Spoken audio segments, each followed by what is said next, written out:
Hello and welcome to Talking Point here on WESN Content Capital. My name is Keaton Shaw. And I'm Sean Michael Small. And folks, it's a beautiful day.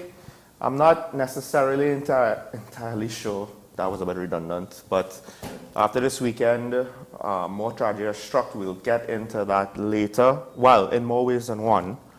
So it's an interesting weekend, folks. The kind that we don't necessarily like to see. But on top of that, we had a lot of political bacchanal over the last couple of days. Which weekend, expanding across all weekends that we've been doing Talking Point, has not been interesting? No, we've had a few boring weekends, and at this rate, I would love a lot more boring weekends where there isn't much to talk about. I welcome boring weekends. Yeah, as opposed to some of the things, and hopefully we'll have the time to get into the last story, because to me, it's just unfortunate. But folks, let's get into the daily review.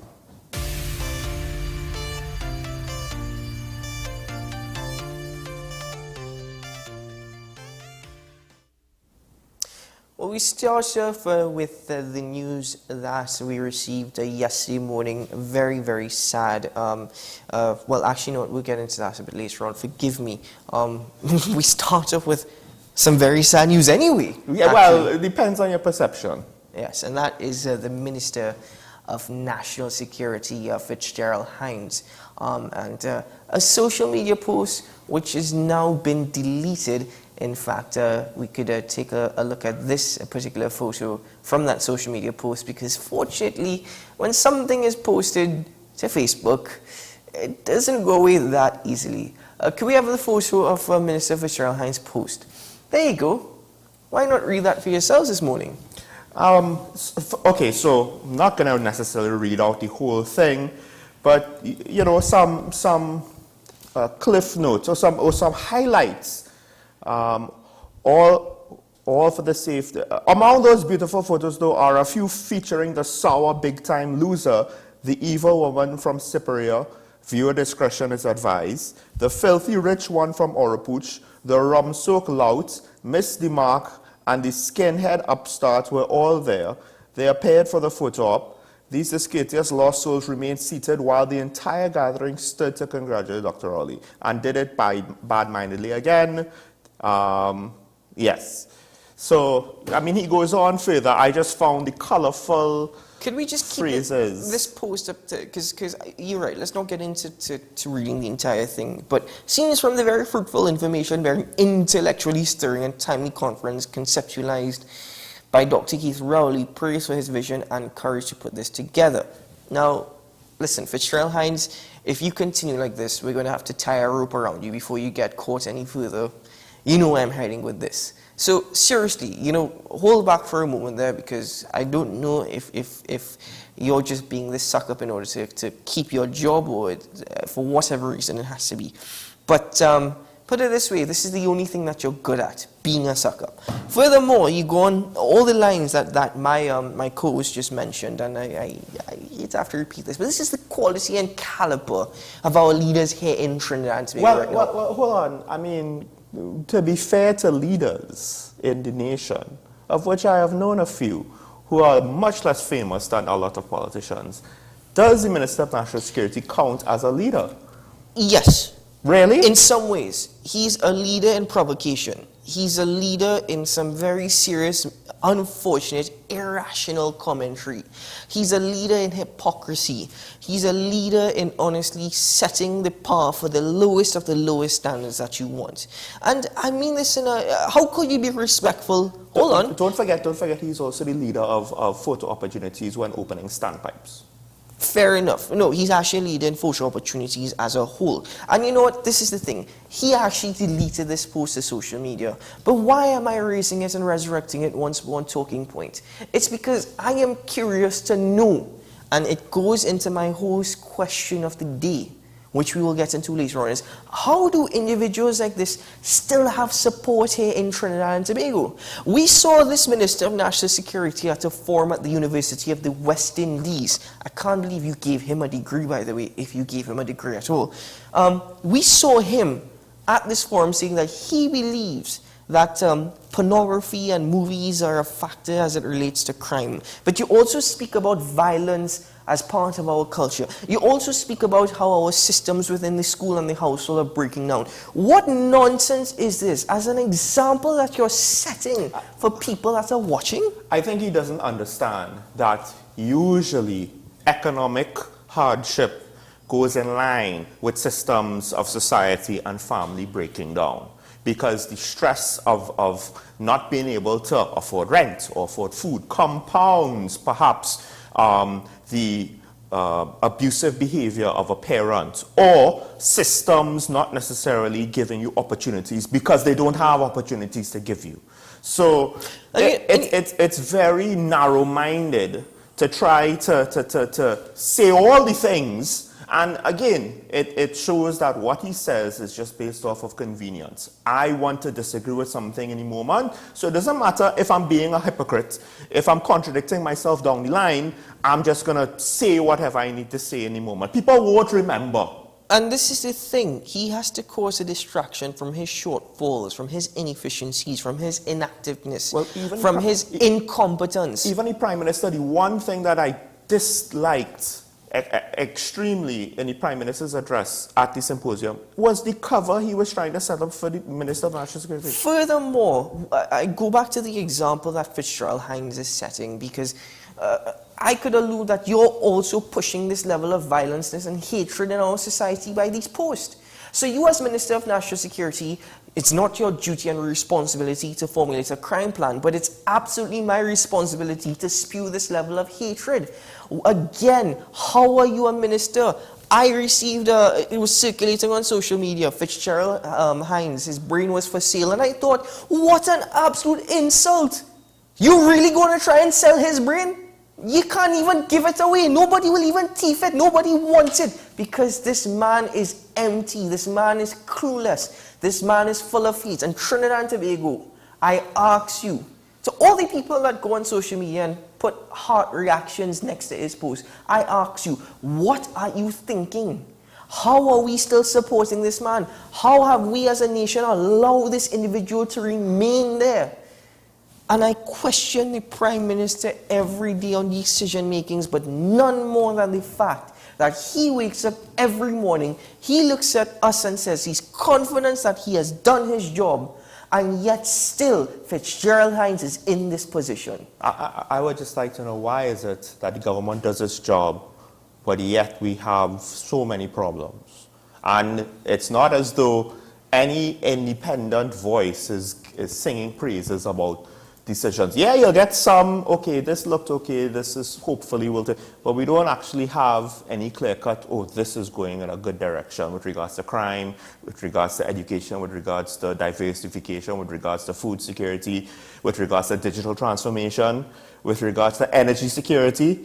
I mean, they're all in on energy, on fossil fuels in TNT, and we still don't have energy security. But let's not. No, just very quickly, forgive me, Sean. Sure. The next thing that comes to my mind, and this is the thing, if it was the opposition doing this, and the opposition is guilty of such nonsense at times. Right, but to come down on the opposition, you can't be a hypocrite and do it yourself. My next question is, where is the PNM's Women's League chastising Fitzgerald Hines for his sick comments against the opposition leader? Regardless of whether or not you agree with the politics or what comes out of the opposition leader's, her office, or her party.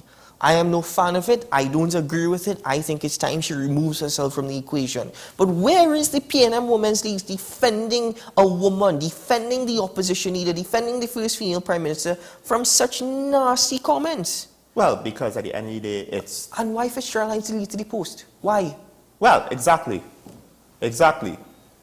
Anyway, let's move on to, something of a tragedy for the nation. It is a tragedy. I think Sean Michael Small joined WSN just a little later than George Mbala Joseph. I think about a month. Yeah, probably about a month. George Mbala Joseph actually started the early morning show here on WESN. It was the George Mbala Joseph morning show.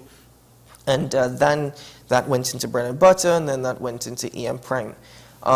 But I had the opportunity to meet Mr. Mbala and to work with him.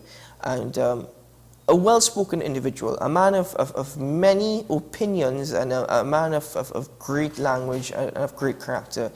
And you may not agree with many of the things that he suggested or said, but one thing is for certain: the man was a gentleman. The man had a character and an aura about him of which you can sit down and speak to him for hours.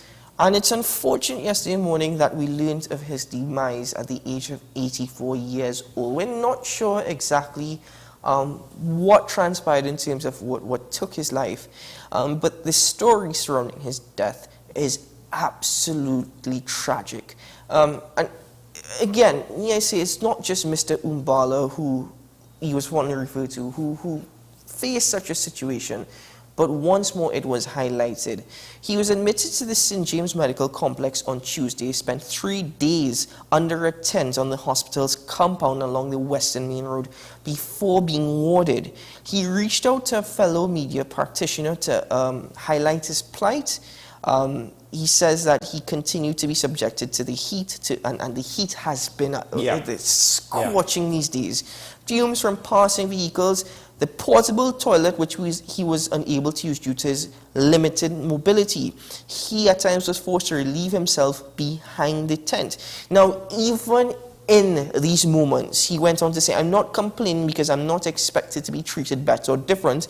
I'm complaining because that is what people have to go through. If you saw the filthy condition, it will appall you. Now, the Northwest Regional Health Authority, their Chief Executive Officer, Anthony Blake, he responded to the situation, admitting they continue to experience challenges in maintaining a parallel healthcare system.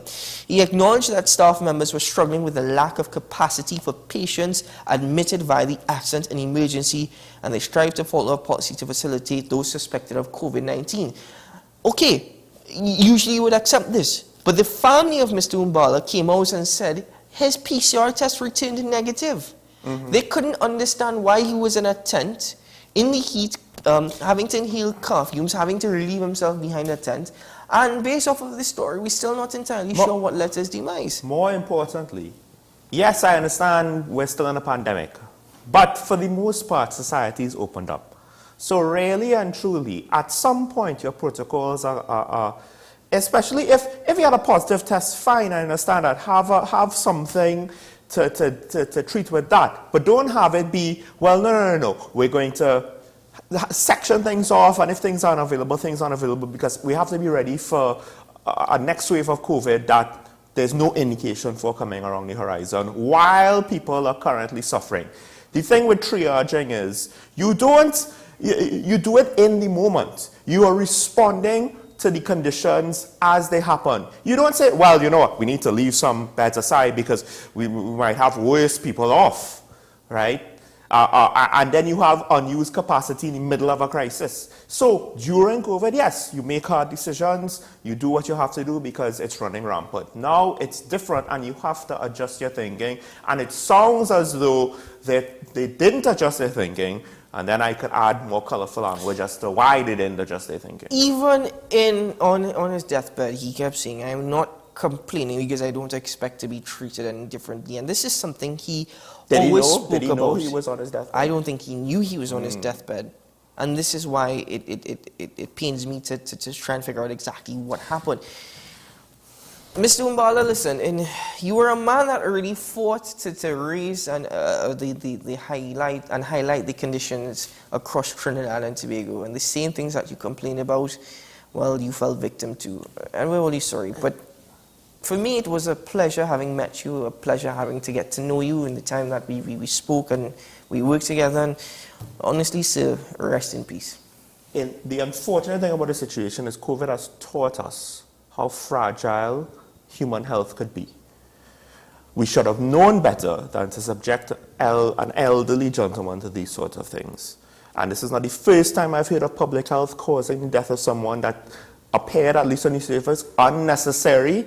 So to some degree, yes, COVID, tragedy, too many people probably died. And now I do have to ask the question, because we're probably not tracking this statistic, how many people are like this? And I think, yes, if there's one thing ironically, he was treated just like anybody else. But this is bad. This is not, well, it's bad for a celebrity. No, it's bad for everybody. And if this is how people are generally treated, as he rightfully said, it's good to highlight the conditions that the public has to go through. And more chances than not, it is highly likely that if a government minister were to fall ill, they'd be in a private hospital. Oh, yeah. So they have no clue. No, they have a private room in Mount Hope. Wine and dine all that you want. Get your salary at the end of every month. Even our public healthcare system. Where is the Minister of Health this morning? I wonder. Anyway, move on. Let's get to the final last story. And this one was sent by a supporter of the show.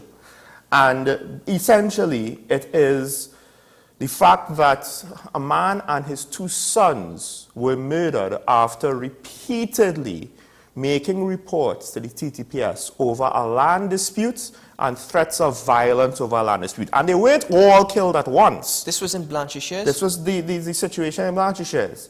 They weren't all killed at once, right? The 2 sons were murdered at separate instances, I think one in 2021, right? February 17th, 2021, the eldest brother, at the time aged 31, Sherwin Mirage, he was murdered, right, while taking soft drinks to a relative. So this is just day-to-day life, right? Then another brother, also 31, as well as, I believe, somebody else who were killed at a construction site this year, January 27th, and then the father was now killed, well, this weekend. There was also, I believe, at least one incident of arson that happened to the father's home. And from what I understand, they made all the reports. They went to the police station. They reported their affairs multiple times, dozens or hundreds of reports. The long and short is, and I know it's not that simple, but what are you supposed to do legally when you tell the police that I am threatened and I don't feel safe and nothing is done? So the next thing is that we're assuming that the father and the 2 sons did everything by the book. So they covered themselves in terms of doing everything they were supposed to do. And based off of that reporting, the Trans-Tobago Police Service is supposed to deal with any threat in serious manner. They're supposed to deal with that immediately, whether or not they have to carry it in. I don't see how it's going to take 6+ months to carry out an investigation over a threat. This has led to the demise of an entire family. And there still are sons, but okay, okay, good. Thank you for correcting me on that. I would like to know what the Trans-Tobago Police Service response is, because there have been instances before of domestic abuse cases, separate land disputes, of course, in which reports were actually made, but the Trans-Tobago Police Service didn't do anything about it. Now, in this particular instance, it's a land dispute matter. The Trans-Tobago Police Service, again, reports were made about threats. What was done about it? So now we have to hear about the TTPS side. Now, I would very much like to ask the ASP, who won't be here today. We'll have some other members with the TTPS here with us today. But this is something that he highlighted more than once at the start of the year, I think, or maybe even before Christmas, was basically the threat of violence over civil matters like a land dispute. And it seemed as though in this case, though, it's so extreme. And you weren't necessarily wrong to say that this family is more or less gone. Because this might be the last surviving brother. What do you do? What do you do when you lost your 2 brothers and your father all in the space of 2 years, less than 3 years? So Sean, imagine now, imagine in the society that we live in, the country that we live in, you do not even feel any much safer or assured after making a report to the police. Imagine you do everything you're supposed to do, and you do not even get a sense of a mustard seed of insurance after reporting it to the Trans-Tobago Police Service. So as much as we welcome them to the station, and as much as they say they're trying to build their relationship and the trust and confidence with the public, it is instances like this you have to wonder, hold up, there's probably more to the story, but guess what? The mere fact that nothing was done, as far as we know. As far as we know, from the Trans-Tobago Police Service, in order to investigate, at least investigate the threats, then guess what? If somebody threatens you are you going to go report it to the police? It's probably not going to make a difference. Actual crimes apparently were committed. There was an incident of arson. There was crimes attempted to be committed. So there were things to investigate, not just idle threats. But, I mean, it's not even to necessarily come down on the TTPS. It's about the faith in the system. And if things like this keeps on going, then the tendency for vigilante justice and eye for an eye mentality will continue to get stronger and stronger. And we are not going to like the results. I'm almost certain that is already happening. We have to take a break, folks. We're over time. When we come back, when I get into something that happened in Parliament, another lesson of what not to do. Stay tuned to Talking Point on WSN, your content capital.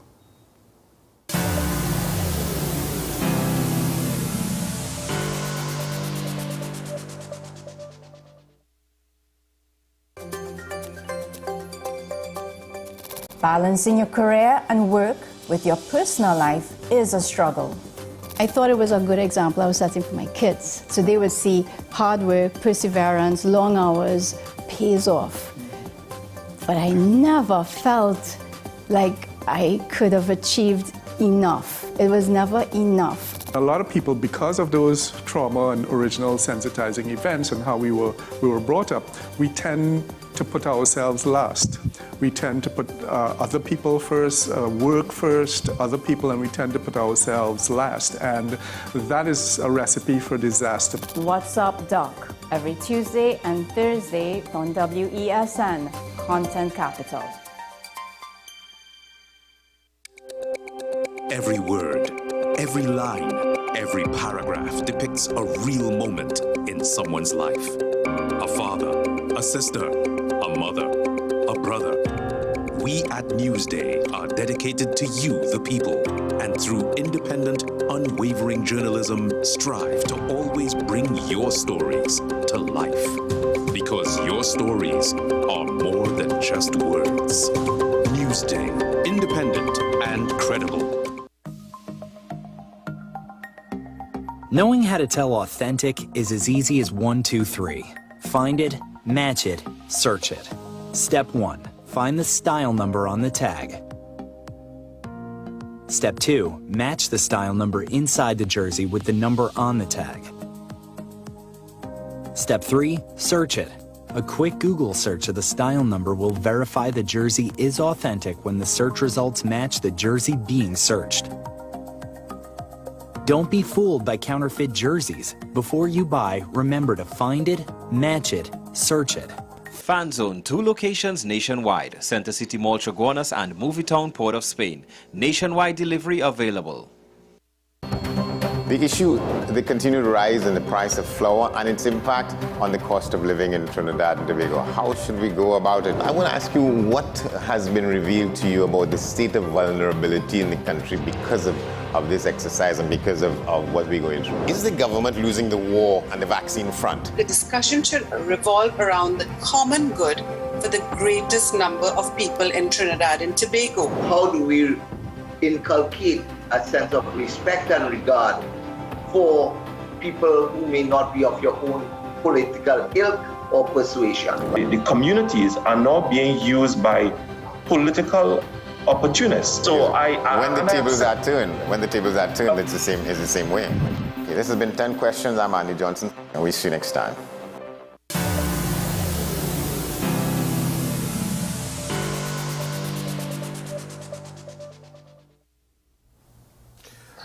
Welcome back to Talking Point, ladies and gentlemen. So, of course, earlier we were speaking about a now deleted social media post from the Minister of National Security. One could argue that that is a one-sided, unforced error. However, in Parliament, also around the same time or a little after, we had a situation where 2 parliamentarians, one on either side of the aisle, traded escalating barbs at each other, and it caused a bit of a disruption with regards to the questions segment during Parliament on Friday. For more, let's take a look at Cue This.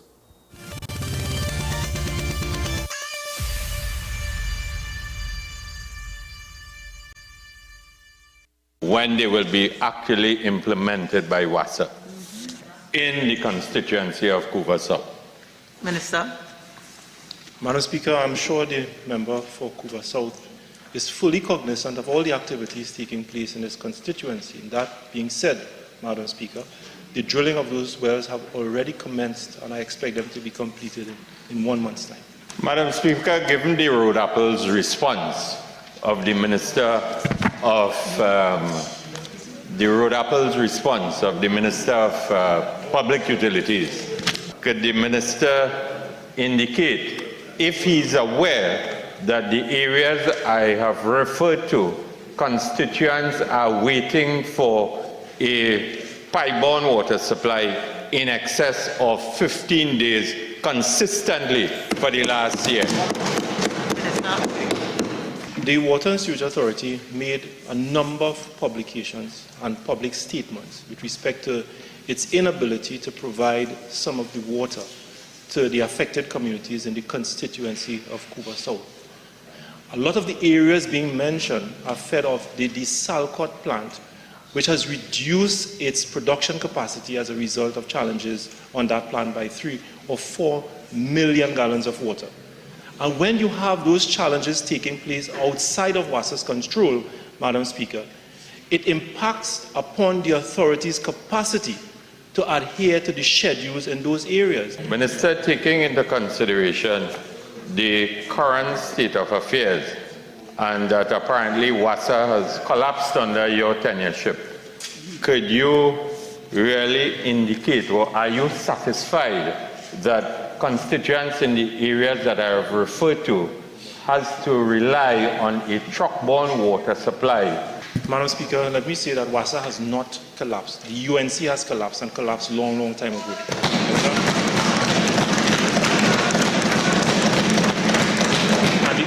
And the argument and the partial for bacchanal and confusion on the part of the member for Couva South has collapsed. But that being said, Madam Speaker, that incompetence, this is not bacchanal. Member for Couva South. Member for Couva South. Could you kindly desist? Member for... You in charge, not me. I'm not in charge of it.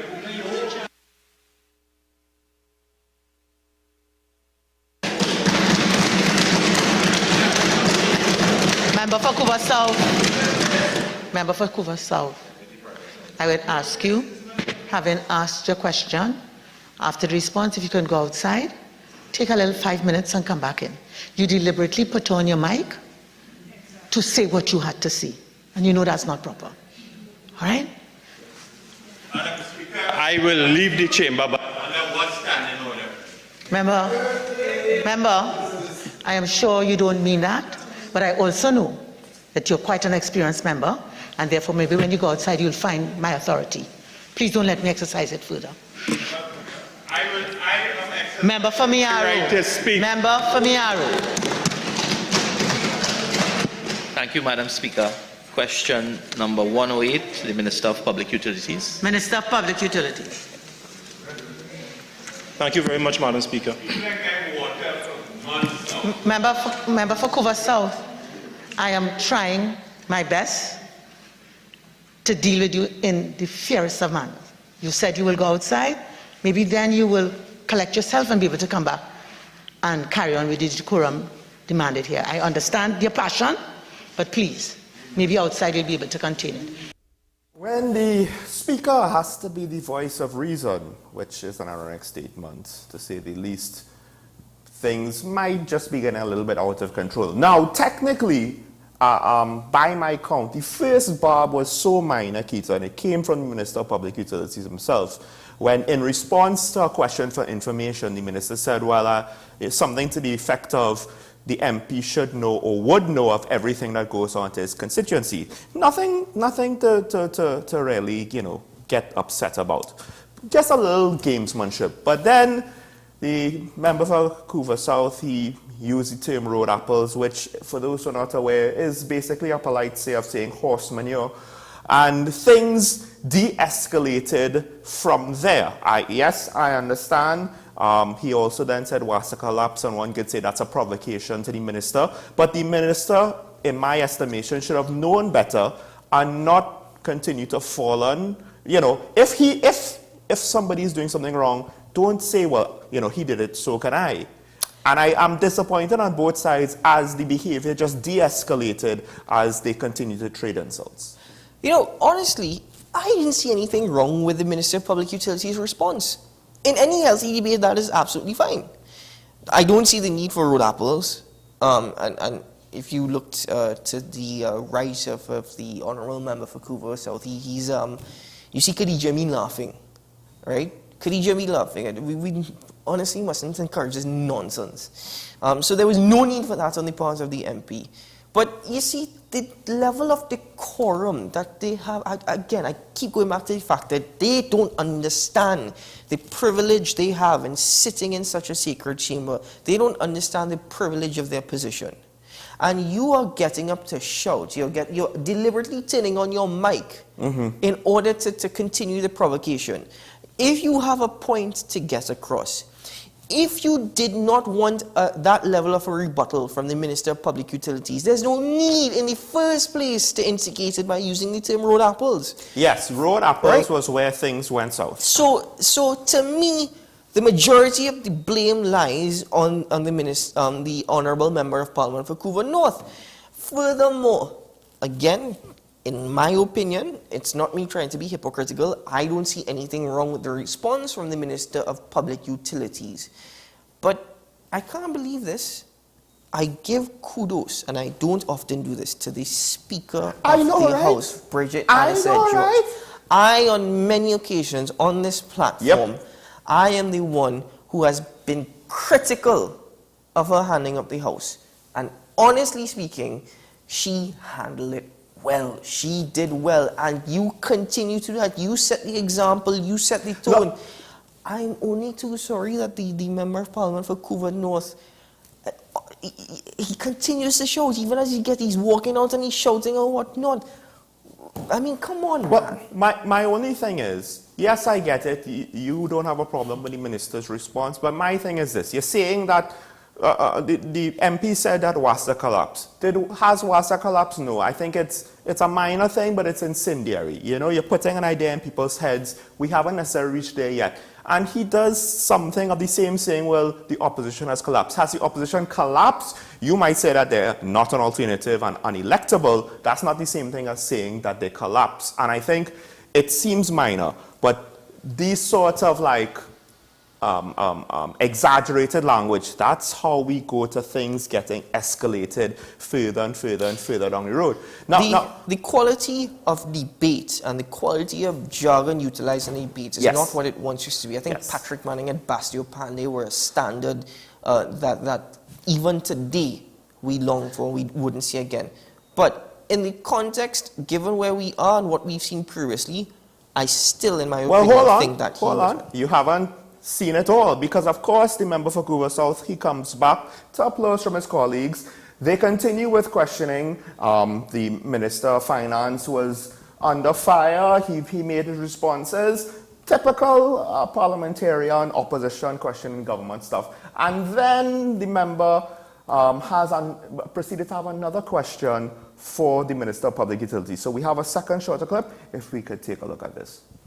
All domestic customers will have access to Trop 1 service at no cost to them. Speaker, given the long-winded response of the Minister, could the Minister give this House the assurance that WASA will indeed stick to the published water schedules, concerted or focused truck-borne supply in constituencies that have been suffering as a result of your incompetence? Minister of Public Utilities. Let me say first that the people of Trinidad and Tobago will not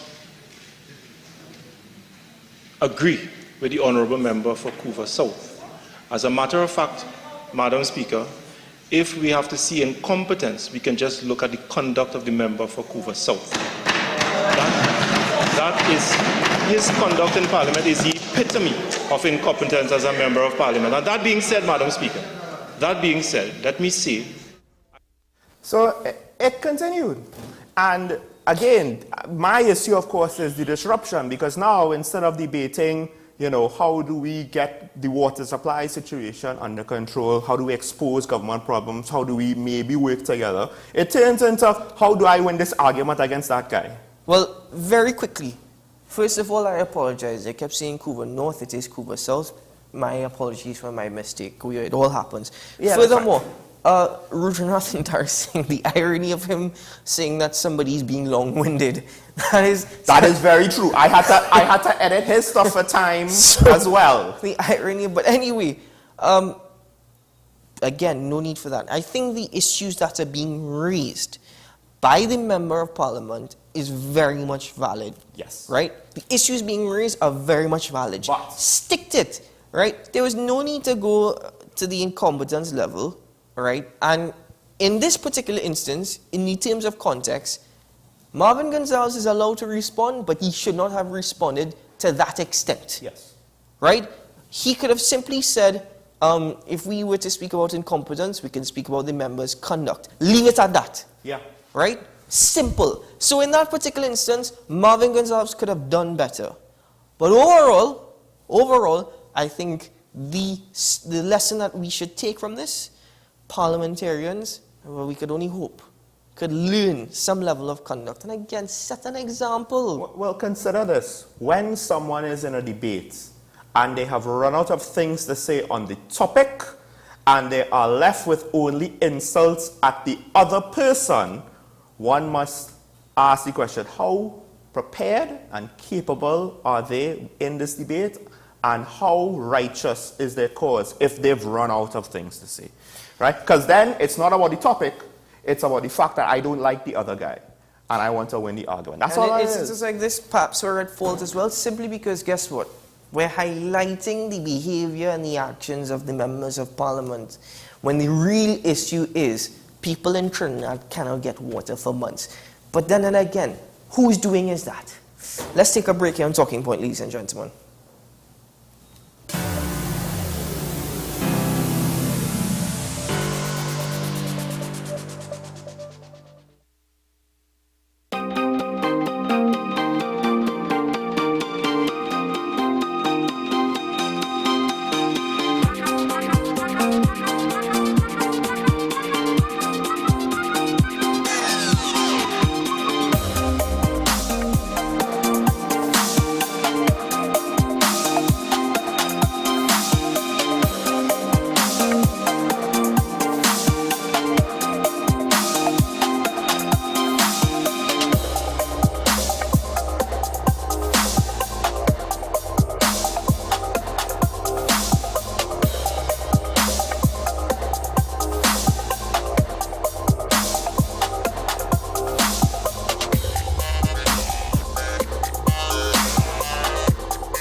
FanZone, your reliable, authentic supplier, has just gotten better. You can now visit our website www.fanzonett.com for your authentic wear and collectibles.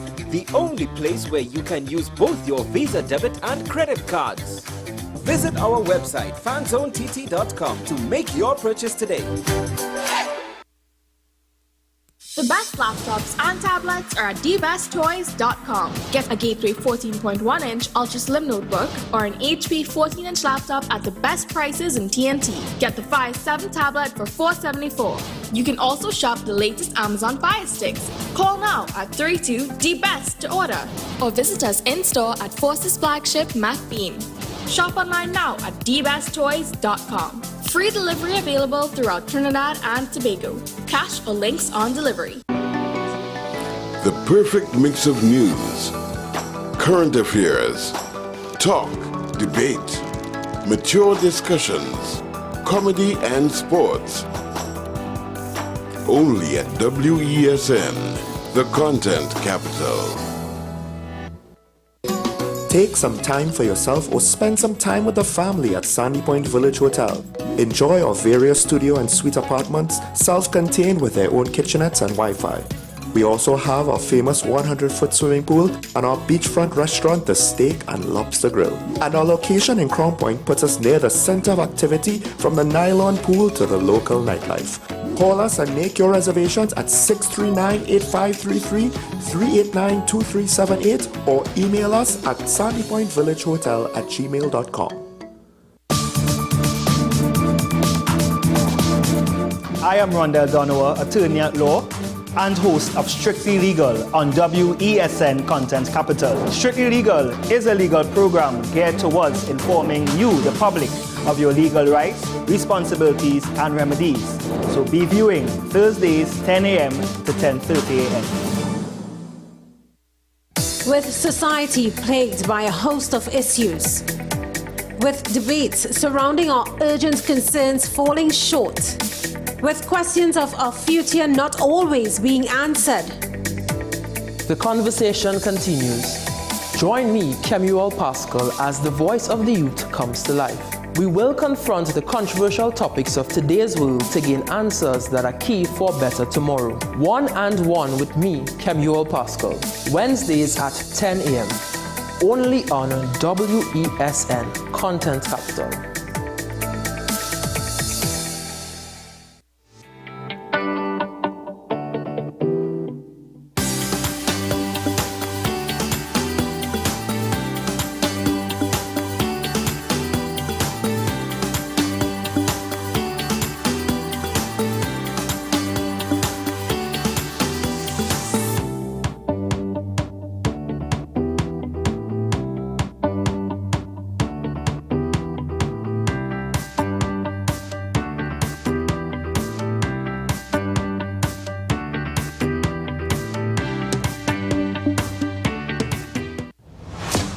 Is it politics? What is it? Is it that nobody cares about sports? The kind of support that sport used to get in the past is no longer here. The thing is, taking a knee doesn't mean that that's the only thing you're doing on it. Right. Taking a knee along with other stuff. Samantha, what are you looking forward to when you return home to Trinidad and Tobago after winning the title? Thank you very much for speaking it into existence. Is there no pressure on Nicholas Paul? It makes me more motivated to work hard and to go out there and rep the white and black. Why are we sending a team to the Winter Olympics? There are a number of Trinbagonians who are in the diaspora and have grown up in winter sport. It's an opportunity that the Trinidad and Tobago Olympic Committee will not close the door on. I also believe in the players that we have. Once you can motivate the players, you can get the best out of them. North Coast Jazz and Heritage Festival. Safe and sound, that's how we'll get you to the biggest North Coast Jazz ever. No hassle and no worries. Park your ride at the Queen's Park Savannah, hop on board a safe and secure shuttle with your $100 return fee, and that's it. Service begins at 10 a.m. through 1 p.m. and returns from festival grounds from 7 p.m. Park and ride, a $100 return fee, first come, first go shuttle service to festival grounds Blashy Shares. No hassle and no worries.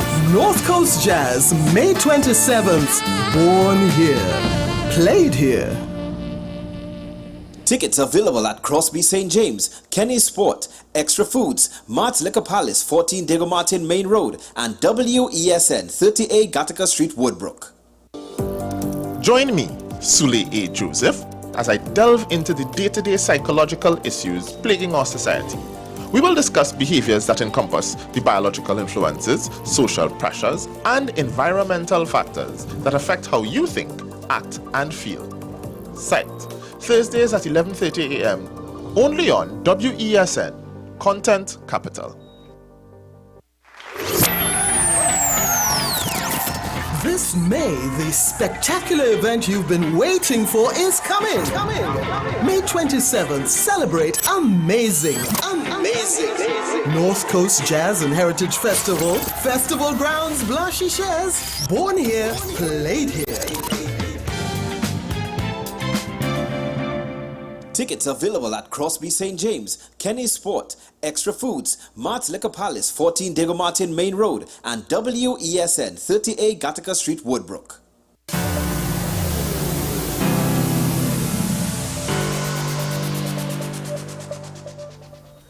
Well, folks, what do you do when you have a court matter legal advice is not necessarily something that, well, not everybody knows how to navigate the court, but not everybody could afford to get the advice they need just to get the preliminary stages, to undergo the initial steps to know what to do, or at least to avoid common pitfalls. The TTPS, however, at the very least, is offering some relief with the Community Justice Clinic. It's an initiative that has been operational now for, I believe, 19 months. And, well, they're going to be going into the communities, I believe, this Saturday. So, folks, joining us, we have Michael Pear, Senior Superintendent and Head of the Central Division, as well as Attorney at Law.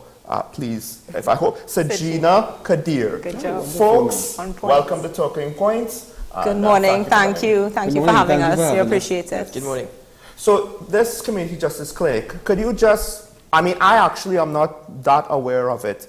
What is it, and to what extent, you know, could it help the community? Like, what legal questions are you there to answer, and are there any things that you're not necessarily there to handle? I would like to start with the genesis of the Community Justice Clinic. In October 2021, I was in charge of the community-oriented police section of the Trinidad and Tobago Police Service. And it was then that Ms. Kadir here approached me with an idea of bringing that free legal service to members of the public. So when she spoke to me about it, I pondered it for a bit, and I saw that it had a greater potential also as a crime-fighting tool for the Trinidad and Tobago Police Service. And since under one of our pillars, community engagement, this also created that opportunity for another community engagement. The crime-fighting aspect of it is to deal with matters of domestic violence that can emanate into a criminal activity or even land disputes and such. So I jumped to the idea of the clinic. The discussion we had, we took at least a couple hours and put everything together, and within 10 days we launched the first clinic at St. Mary's Police Youth Club at St. Mary's Village, Moruga. And the clinic started at that point in time with just the police from the community-oriented police section and 6 attorneys. And that was the commencement. Persons do not have to register. You come to the clinic, and of course we are not dealing with any criminal matters because it would be a conflict of interest as it falls under the umbrella of the Trinidad and Tobago Police Service. And persons came, no registration, we just take the necessary information for record purposes and further evaluation, and that was the launch of it. And from then, that is October 2021, we have been consistent until this time. And this time we are starting, this is where we have Legal Access 10. And we use the Legal Access 10 as the name for this particular event, as it encompasses 10 policing divisions, Trinidad and Tobago, where each division will have a clinic on Saturday, the 29th of April, from 8 a.m. to 2 p.m. Ms. Kadir, you clearly saw the need for these legal clinics, hence approaching a senior superintendent to pair with the idea. And why, especially following the COVID-19 pandemic? Actually, it's because of COVID-19, that lockdown period, where families were constrained to stay at home. And some people use it as a vacation. They were happy, they enjoyed it. But then some families, it was so toxic. There was physical violence, there was silence in the household. There were so many issues that could have exposed persons in the household to emotional and psychological abuse and other types of abuses. And I told myself the economic reality was people couldn't afford to go to an attorney. So how could legal access be available to them at no cost to them as well, without any process of having to apply for it and wait 3 months to get an attorney like that? So that's when I approached he was head of cops at that point, and I pitched the idea, and that's how this initiative was birthed.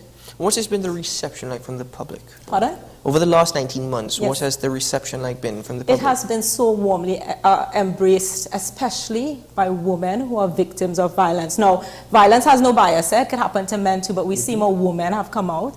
And over the 19 months, the main issue has been domestic violence, to the extent that one person in the last clinic said, this is the cry for women who need help, who can't afford the service, you know. It's been really heartwarming. Well, so of course, when we look at the list of some of the things you all are telling people you can get advice on, a lot of it is domestic issues. Yes. That's right. But now there was a case, we won't necessarily go into the case, but the point is over the weekend, a land dispute led to a murder. That's one of the things that your colleague, ASP Ali, he's warning people about. Be careful with these sort of civil disputes. They could lead to violence. Those sort of things, could people also potentially get legal advice on that at the clinic? Yes. And that's exactly one of the things we're talking about. And that is the crime fighting aspect of the clinic. A lot of persons who have civil disputes between themselves, they're not aware of alternatives that they can take. Now, the attorneys on this clinic provide the necessary alternatives so that persons will not take the law into their own hands. And we know for a fact that we have impacted members of the public by this clinic. Well, as much as legal advice is being offered, in terms of the TTPS, okay, they're doing their part. Yes. Is it now that a lot more has to be done in other areas? For example, even though you're giving advice, is it that the systems are in place where individuals who receive such advice and want to act upon it can do so? Do you know, I mean, we can't, because this is a like human service, right?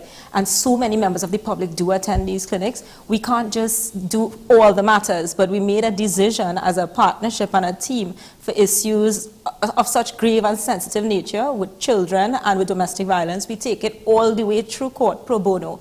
And these are attorneys over 10 years in practice. Some are former magistrates. They give up their time. It's really probably one of the most heartwarming things I've done, to see them receive it and be so grateful. You just said pro bono? Yes, that's correct. So how many attorneys had to volunteer to get this project? All right. So we started when I approached 5 of my colleagues who I would have interacted with over the years in practice. And then it has now grown into 50+ attorneys around there.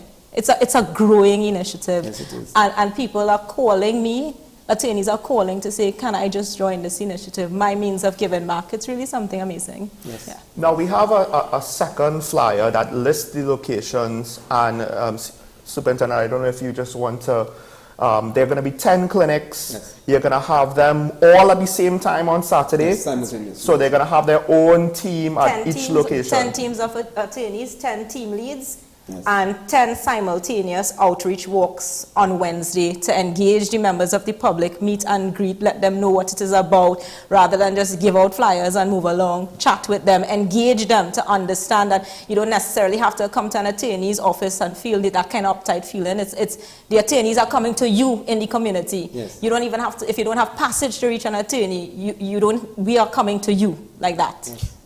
Superintendent Michael Pitt, do you think that such, because you're empowering individuals, you're educating them, you're informing them, do you think that this level of empowerment is actually, are you seeing a difference in terms of crime fighting? You mentioned earlier that it helps in terms of crime fighting. Are you seeing a difference in terms of assisting the Trinidad and Tobago Police Service with their duties and responsibilities? Of course. A lot of the reports that we get at stations would be with regards to domestic violence or simple disputes between families. And with the advent of the clinic, the opportunity now presents itself where persons can come and not only meet with the attorneys, but we also have police officers at the clinic. So it's a dual activity where in the event a police interaction is needed immediately, we have the police officers to deal with the matter at the same time. One of the last things, this is a bit subjective, but it's very easy in society for people to be going through their struggles and it's like nobody cares. Yeah. Have you all necessarily noticed a difference when people come to these clinics and interact, get the advice, and you're going to the communities now. Yes. So you're showing a level of concern that some people, we take it for granted, might not have experienced in their entire adult life. Yes. Do you see a difference in the people's demeanor and how their emotional state after coming to things like this? I wish to share a story. This morning I went to Rituals, right? Yes, Just when I had a short break. break. We needed coffee and tea, right? And you didn't bring any? Oh, shucks. Next time, promise, right? But somebody, recognized us from a different television program when we were just about to market and tell them about the clinic, because we don't need to tell somebody who could afford it. We need to tell the person on the street, right? So we had time, so we decided to tell him. He said he remembers us from a television program. And then he says, I went to the Sandy Grande clinic, while it was real nice. I'm coming back this one, I need 4 hours. That's what he said. So I mean, I was really touched because somebody out there received the help. We didn't ask him to say anything, and he gave his own sentiments. So I see it making a difference because he got the help from the attorneys at the Sandy Grande location several months ago. So this is certainly assisting with the trust and confidence as well, that relationship between the public and the TTPS. Well, I would love to think that, because this is a genuine effort of love. It's not about any personal benefits to us. It's about giving back to our community. And I see with your question there, the trust factor has broken down quite a lot. And people want to know that the police are there for them. And we are here in this regard and as many other regards as possible for the members of the public, because we too also are members of the public. Well, we're almost out of time, but my last question. With regards to domestic cases, and I've always said they are difficult cases to deal with because highly emotional as well. But getting the information, getting the accusations to stick, the evidence is not easy because they're in private homes. Yes. Is this now, whether intentional or unintentional, a very good way to try to compensate for those challenges, to ensure that those challenges don't derail these cases? Yes, it is actually. We have the gender-based violence unit, and they work in harmony with the clinic, and the matters that are beforehand are dealt with differently because of the advent of the clinic as well. Well, Ms. Kadir, it's a pleasure meeting you, and thank you very much. Very nice meeting you guys. Bring Always coffee. great programs you all have. Bring coffee next time. I will. They're supposed to bring us coffee. We're supposed to. You all are going to get donuts too. Oh, police food. Senior Superintendent Michael Pear, no donuts for you. You have to continue pumping. I can see. and just remember, sir, I have to sneak it in here. We're not here to spread fear. We're here to spread information and education. Of course, and I appreciate that. All right. Thank you very much. Thank you very much, sir. Those who know will know. Folks, we have to take a break. It's time for News on the Hour here at WSN. When we return, we'll open the phone lines, and we will be willing to take questions from you, the viewers. Senior Superintendent won't be here, unfortunately. Very busy man, very busy attorney, Ms. Kadir. But folks, we'll still be here when we come back after this.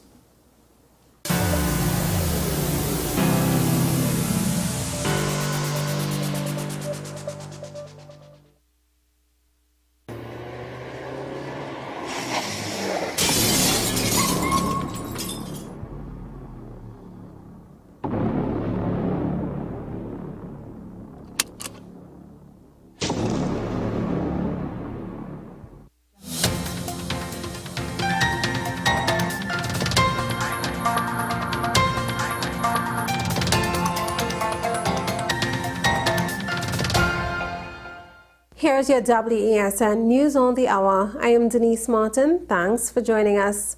Here are the headlines. Prime Minister calls on THA executive to call elections. NP assures the public of reliable supply of LPG. Regionally, Guyana and India set up Chamber of Commerce. And internationally, 47 bodies found in starvation cult probe in Kenya. Now for the details. Prime Minister Dr. Keith Rowley has suggested that the former PDP, now Independents, who occupy the Tobago House of Assembly, call fresh election. In a statement, the Prime Minister said that if the independent political aspirants of the disintegrated PDP wish to be taken seriously by the central government and the people of Tobago, then the Chief Secretary would do well to make arrangements for an early election within the same time frame that he's making to register a new political party with the Elections and Boundaries Commission. The Prime Minister added that the behavior of the current executive in matters of governance, even at this confused stage, should be of great concern to the national population. He said it is also to be expected that the central government will continue to persuade the THA to respect the limits of its authority and act within the confines of the laws of Trinidad and Tobago. The political aspirants would do well to begin this humbling process by subjecting themselves to the electorate before it's too late. NP is assuring the public of a reliable supply of LPG. This comes following a newspaper report that there is a natural gas crisis, which outlines that several petrochemical plants at Point Lisas are currently shut down due to a fire at BPTT's Mahogany Hub. NP says that at present there is no shortage of LPG to the public, and measures have been implemented to ensure an uninterrupted supply. Therefore, consumers are encouraged to maintain their normal purchasing patterns and avoid panic buying, which will only serve to cause shortages. In regional news now, Guyana and India are expected to improve their ties with each other's business community as the two countries have set up an India-Guyana Chamber of Commerce. The chamber was set up by the governments of Guyana and India on the heels of a visit by Indian External Affairs Minister Dr. Jai Shankar. The IGCC's aim is to build relationships in the private sector while also focusing on natural ties between India and Guyana. In international news now, Kenyan police have exhumed 47 bodies near the coastal town of Malindi as they investigate a preacher said to have told followers to starve to death. The bodies of children were among the dead. Police said exhumations are ongoing. The shallow graves are in Shakahola Forest, where 15 members of the Good News International Church were rescued last week. Well, that was your news of the hour on WESN. I am Denise Martin. Thanks for watching.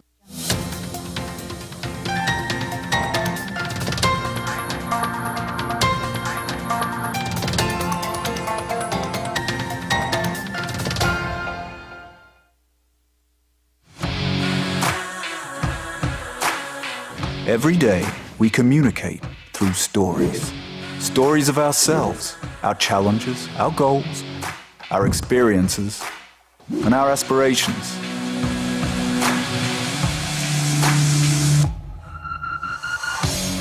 Storytelling is an art that we have mastered. WESN Film Studios comprises a collaborative team of experts with extensive industry experience locally, regionally, and internationally.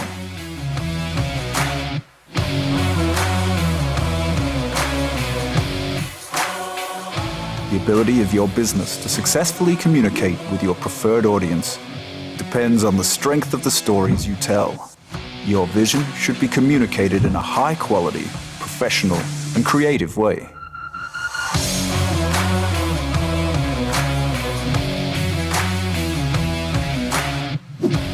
From concept to post-production, advertising to film, multi-camera productions, live events, streaming, and virtual conferencing, we are WESN Film Studio.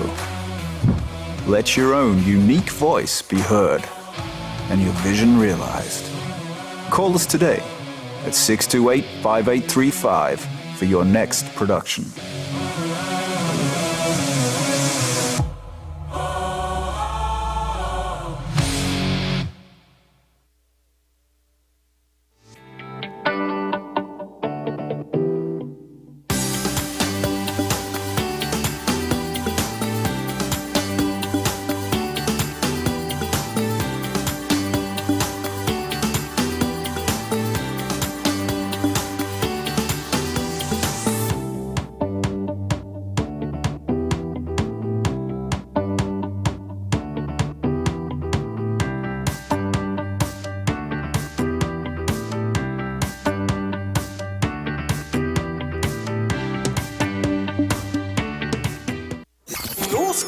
Jazz and Heritage Festival.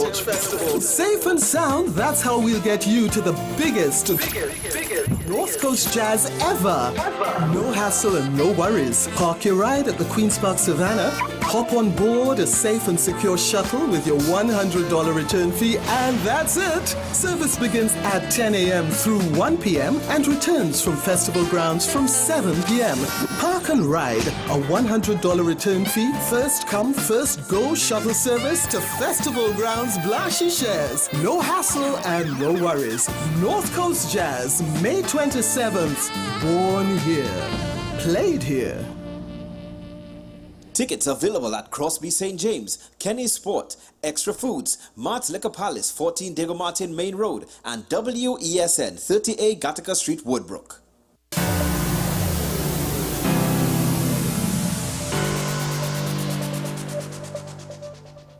Thank you for staying with us here on Talking Point. I think it's time to get to the question of the day.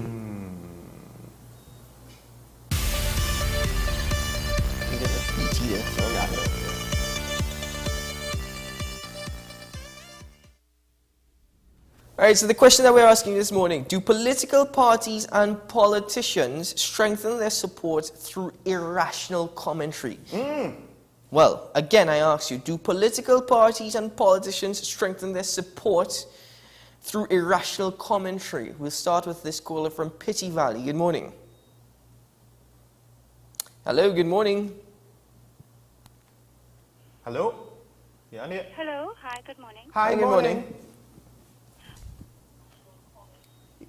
Hi! Good morning, Sean and Keaton. All right, hold on, guys. We have a cross line. line. Our lines crossed. I think we have Diego Martin and Pity Valley. I'm sorry, guys. Director, which one are we taking first? Hello? Hi. Hello, good morning. Are you with us? Pity Valley. Hi, good morning, Pity Valley. Go ahead. Yeah, good morning, Sean and Keaton. Morning. The case where you all highlight this morning with the domestic issue with the two brothers and father were killed. My take on domestic problem is very difficult, but you all was assuming that the police didn't do nothing, right? That was not fact. That was assumption. Let's say the police did something and was investigating it. Who is to say when domestic problem that the police have to watch the accused 24 hours a day, 365 days a year? If someone wants to do something in domestic problem, it's very difficult for the police to stop. It come like, for example, like we are restraining order. You give somebody a restraining order, the police can't watch that person every day. If they plot that person evil and make up his mind to do something, the person will still break their restraining order and do something. So the police can't watch them right. From Pity Valley, if I may just respond to you, first of all, you've raised a good point. I agree with you. The police cannot be there 24/7. But if you were listening to me, I did say that we are assuming that the article reports everything. That is why I went on to say it'll be interesting to hear the police side.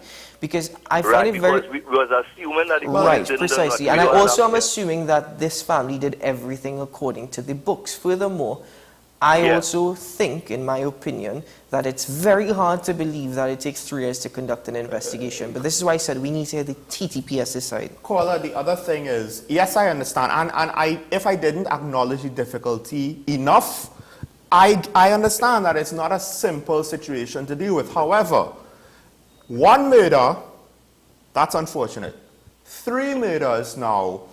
Right, thanks, brother. It should have been avoidable. And I'm not saying that the TTPS would have all the answers, but we should have some sort of procedures to try. We could still get the outcome, but it wasn't reported that any sort of initiative to try to avoid the outcome was rarely undertaken, at least from the point of view of the surviving brother. So then it's up to the reporting as well. It plays a role. But we have a caller on the line with us. Good morning, caller. Hello, good morning. Hi, good morning, guys. Good morning. Sorry for the wait. What happened? Thanks. Now, I have always found Fitzgerald Hines to be a narcissistic, arrogant, inept, aggressive, dangerous, big-mouth idiot. His behavior is disgusting and racist. But you're not going to hear Miss Camille Rosemary Robinson Regis and the PNM Women's League. Do you know why?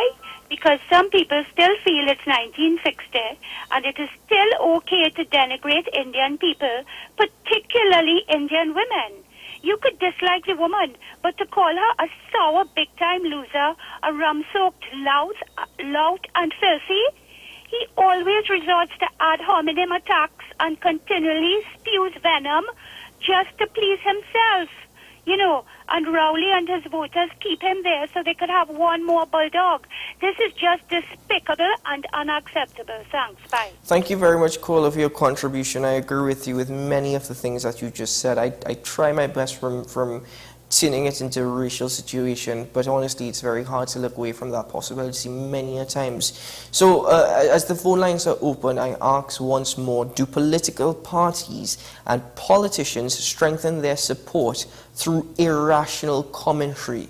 So it goes back into, if politicians were to say or do whatever they please, and you'll be amazed as to how people reacted to his comments. Some people will put a heart reaction, a thumbs up reaction, right? Is it that they actually gain support, their supporters like this level of nonsense, and that's why they continue to do it and get away with it? And that's why we have the question today, which we'll remind you of after this caller from San Fernando. Good morning, caller.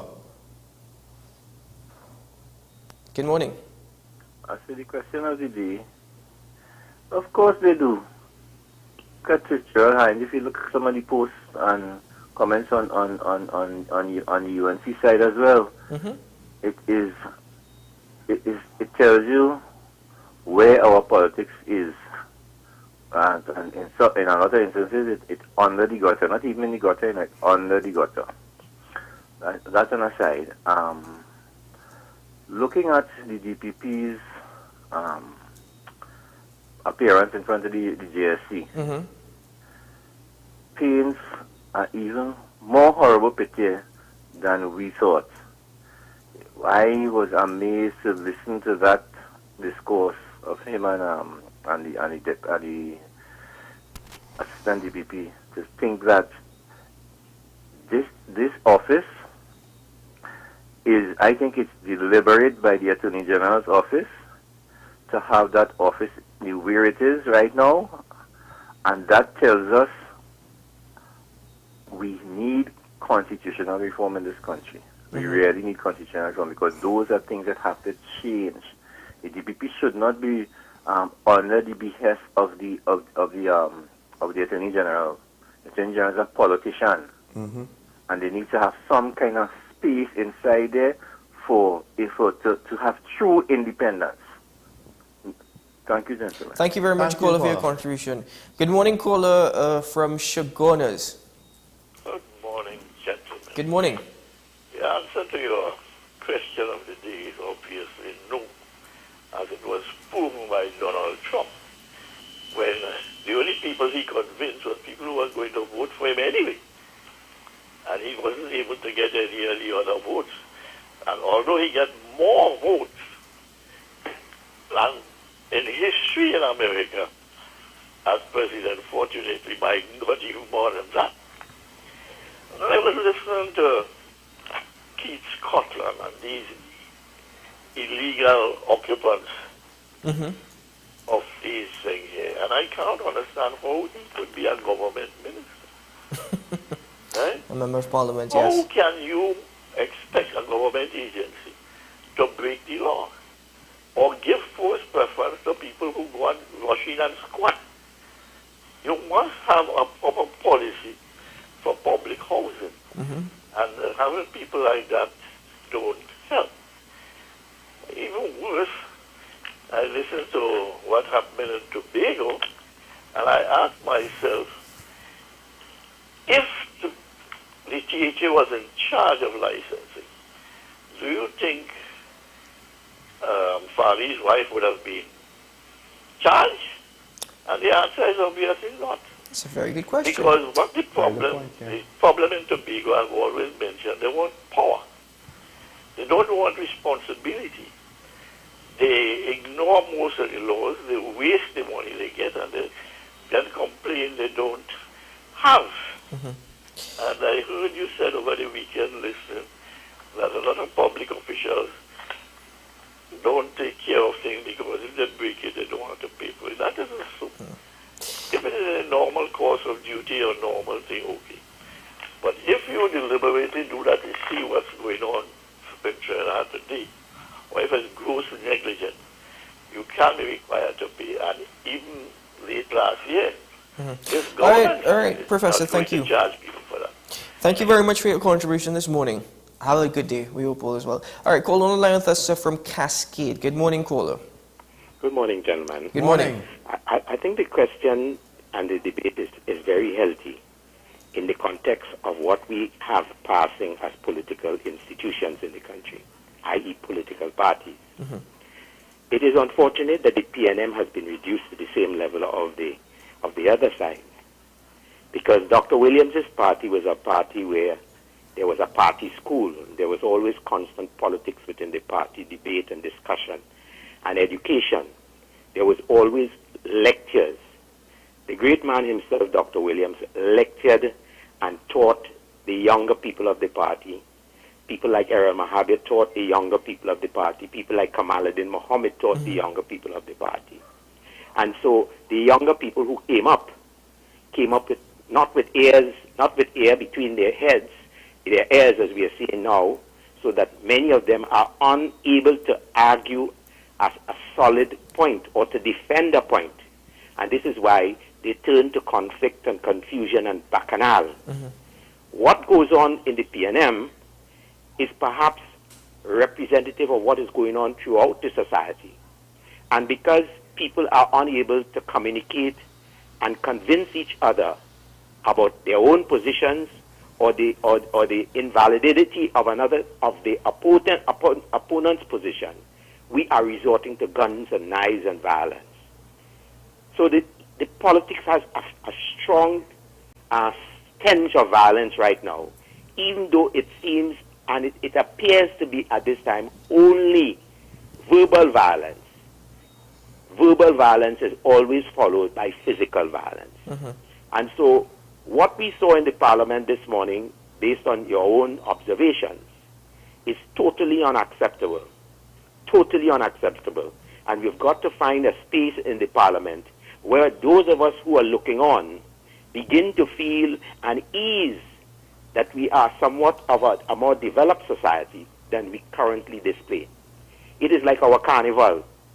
Our carnival has chosen the worst of all the carnivals in the world because the women and men believe that the only way that they can free up and illustrate who they are is to bare their backsides.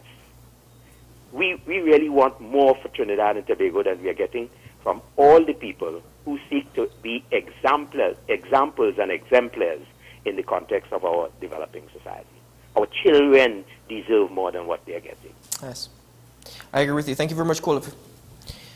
All right, thank you very much to the callers thus far for their contribution. We still have about 6 minutes left on the phone lines this morning, so I'll remind you of the question once more. Do political parties and politicians strengthen their support through irrational commentary? And we've already got one answer suggesting yes. We've gotten another saying no. But we're asking again, do political parties and politicians strengthen their support through irrational commentary? Sean, what is your take on this? Before that, we have a caller from El Socorro. Hello, good morning, caller. Yes, good morning. Morning. You know, everybody's speaking about crime. I'll be short because I need to be lengthy, but I'll be short. Now, all these programs they have on crime, I am not wishing, I am saying they're going to fail because they are walking down the wrong road with the youth. Mm-hmm. People coming up with all sort of fancy talk and all sort of program and all sort of academic kind of finance it. Let me tell you something. There's a fellow they call David Mohammed. You almost get him, put him on the program, and he will tell you all how to deal with youths and how to keep them out of delinquency, how to stop them from stealing, how to stop them from not believing in themselves. You all should get David Mohammed on your program. David Mohammed is one of the persons who is doing a very good job with the black youths. Nobody wants to talk about David Mohammed model because everybody sees things differently. Now this crime thing going to end up in a racist thing. Just remember, a caller said so. Yeah. Because people, Gary attitude was kill them all. There's rats, kill them all. Why nobody is dealing with these cockroaches? In fact, why nobody is dealing with the big rats? Last night I heard on a program that the police is not properly equipped to deal with white collar crime and so on. Once you have white collar crime, once you have transshipment drugs, once you have guns coming in, this situation will not solve the problem. Mm-hmm. Thank you very much. Thank you very much. That last point is very important there. What you just said, that last point. Also, what he suggested that it is going to turn into a race problem. Is it not already a race problem? No, it's going to get worse because we don't see racial violence, at least not on a regular scale. And I would argue that in America, people want to say that there's racism in America. No. I actually think that the political conflict over race and the use of race as a tool to weaponize in politics is very similar in America, right? It's just that the circumstances and the history is different, so we perceive it to be different, but it's how it's used now. To me, it seems very similar. It's not always with bad intentions, don't get me wrong, because it's a bit more complex there than over here. Just hold on, do we have a call on the line with us? Right. Okay. Hi, good morning, caller from Digger Martin. Good morning, gentlemen. Good morning. Yes, I just want to make a quick comment concerning Mr. Michael Pierre and the young lady, Kadiu, this morning. I think that's an excellent gesture that they are doing. It's welcome. A lot of people cannot afford attorneys and have the problems that they can help them solve and so on. And I think that is the good work of the DGPS and the attorneys. I watched that young lady. She's an excellent person. Seems to be very focused and knows what she's about. As pertaining to the question you asked, I don't think the debates they have now is really debates. It's this one throwing accusation and the other one and the vice versa. Years ago, you used to have good debates. And part of that is because of the speaker as well. For me, something is not on the order paper, they just quoted it. It means a good question. And long time people stand face to face and argue one another in Parliament. And some couldn't answer back, and it was excellent. You had really good debaters long time. Yes, you did. It's just that we don't have them now, sorry to say. Yes. Thank you, guys. Have a good morning and enjoy the balance of the day. Thank you very much, sir. Have a good day. Good hearing from you. I think the good point is that the quality of debate, or even the art of debate, is no longer something that is looked at. I cannot tell you that these individuals could stand on either side and put forward a very good argument. And I keep saying that they're separate individuals. If we were to pull one out from one party and from the other and whatnot, you'll have a good group. But as it currently stands, terrible. Well, with regards to debate, I mean, caller from Cascade said it, some of the other callers alluded to it, I also said it. When you have to resort, as caller from Digger Martin said, ad hominem attacks, that means that you're not ready for the battle that you thought you wanted.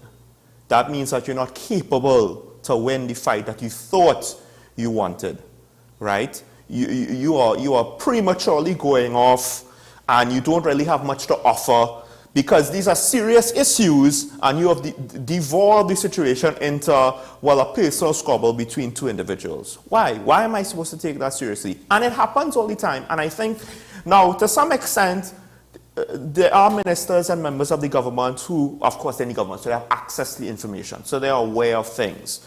But where there's a lot of lacking isn't just the skills of debate, how do I phrase things and my timing, etc., to win the debate, but just with the reasoning. Because at the end of the day, when we say debate, we don't mean debate like in a debate club or debate competition. These are serious issues. We need to get serious solutions. Yes, but even these individuals in debate clubs and debate competitions are far greater than the individuals we have there. Right, I know, but I just want to make that distinction, what we're talking about, right? And I think, ultimately speaking, it's the reasoning. It's the reasoning behind the arguments. And it seems, at times, the lack of understanding on the topic and the subject matter. Sometimes I do wonder when members of the opposition or the government speak, they just, off of memorization, off of buzzwords that they're thrown in there that most people won't understand. Hell, I don't understand all the technical stuff because nobody could understand technical speak for every topic, right? But I recognize a hint of, they're talking the talk, but they don't even necessarily understand, much less walk the walk. So that's it for phone calls this morning. Thank you very much to all those who made their contribution. So the next side of it is, and I've made this comment before and I will make it again, the quality and caliber that you saw between Patrick Manning and Bastio Pandy. And feel free to add to this tomorrow, by the way, whether or not even before them there was greater conversation within the walls of Parliament. How they used to stand up and speak to each other. there's a difference between them and what we see now, and that is respect. They had a certain level of respect for each other. The political parties had a certain level of respect for each other. And even I've heard stories of where even Prime Minister Patrick Manning will always speak to people in the party saying, you cannot do things this way. This is how you should do it, right? And outside, I think the greatest thing that we saw, and this is outside of the political realm, to show that there was that greatest of respect and even some form of friendship that you saw between Patrick Manning and Ambassador Pandey is at Presentation College. They had a reunion. Yes. And you go beyond that and you think, listen, when it came to politics and when it came to the affairs of the nation, they were rivals. But then they weren't enemies. They were rivals, but they weren't enemies. What we're seeing now is people making enemies of each other. And therefore, they cannot work together. So even if the opposition has a very good idea, they have no clue how to put it across. And then the government is not willing to receive it. And even if the government has a very good idea or good intention and they want to implement it, they're not going to get the support from the opposition just for the sake of it. To answer the question of the day, I think that politicians and political parties do, right? Not just because it's well, I see other people doing it, so this is what you do, and I'm not necessarily, I don't know what else to do. It's easy to copy. But also there is the actual sheer reality that by doing politics this way, you get cheap, quick wins. You secure voters in a very cheap manner. You secure support, but ultimately that support that you get, the growth of it, the potential to expand, has a much, much lower ceiling, a harder limit than doing things the right way.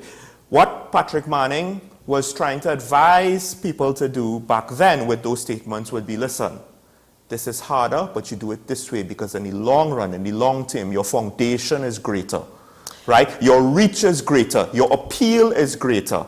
Your capacity to actually operate is greater.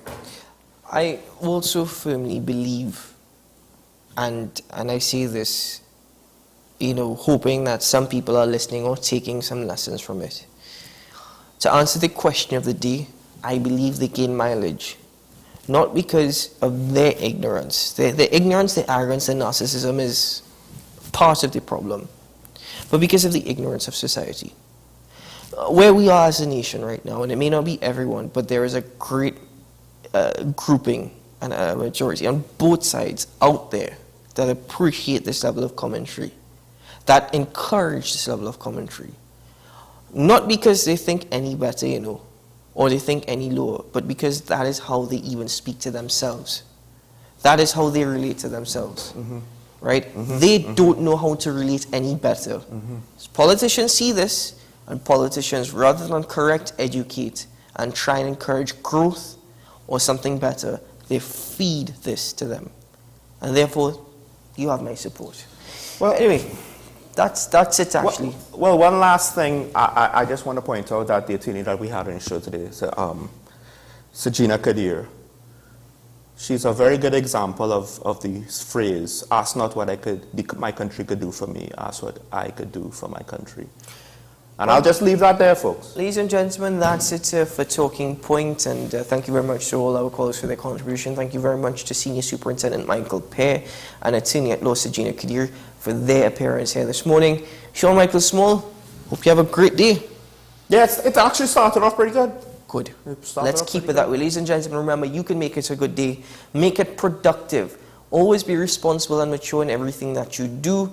Never be irrational. Remember, you can be the bigger person. We're all just trying to live out here in peace and harmony. We don't want any sort of, as they say, bacchanal.